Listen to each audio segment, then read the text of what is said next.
नमस्कार मंडळी, स्वागत आहे तुमचं स्वामी समर्थ या पवित्र ठिकाणी। आज आपण जाणून घेणार आहोत जय रघुवीर समर्थ यांचा मंत्र आणि त्यांच्या अद्भुत शक्तीबद्दल। आपण पाहणार आहोत काही सत्य घटना आणि चमत्कार जे ऐकताना तुम्ही सुद्धा थक्क व्हाल।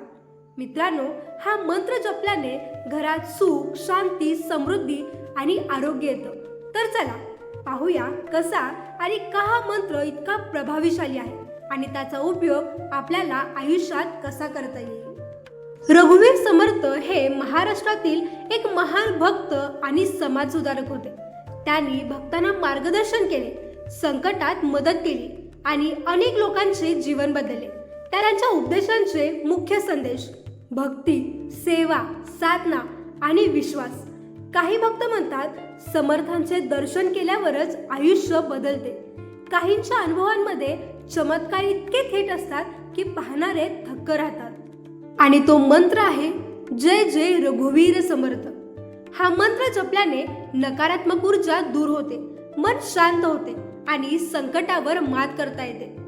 भक्तांच्या अनुभवातून असे दिसून आले आहे की नेहमी जप केल्यास आरोग्य सुधारते, आर्थिक संकट दूर होतं आणि मनोकामना पूर्ण होतात। मित्रांनो, हा मंत्र फक्त शब्द नाही, हे शक्तिशाली ऊर्जा साठा आहे जो भक्तांच्या जीवनात चमत्कार घडवतो। एका लहान मुलाला गंभीर आजार झाला होता। डॉक्टरांनी नकार दिला। आईने रोज रात्री जय जय रघुवीर समर्थ म्हणत त्या लहान मुलाला पोळी अर्पण केली। काही दिवसात मुलाचे आरोग्य सुधारले आणि डॉक्टरही थक्क झाले। कधी कधी आपला विश्वास इतका शक्तिशाली असतो की चमत्कार स्वतः आपल्याकडे येतो। म्हणून मित्रांनो, दररोज 1 मिनिट तरी जय जय रघुवीर समर्थ या मंत्राचा जप करा। यामुळे मानसिक शांतता मिळते, घरात संपत्ती, समृद्धी, रोग आणि आजारांपासून सुरक्षा मिळते, नोकरी, व्यवसाय आणि आर्थिक संकटामध्ये मदत होते, मनोकामना पूर्ण होतात, नकारात्मक ऊर्जा दूर होते। मित्रांनो, आज आपण पाहिलं जय जय रघुवीर समर्थ या मंत्राचा अद्भुत प्रभाव।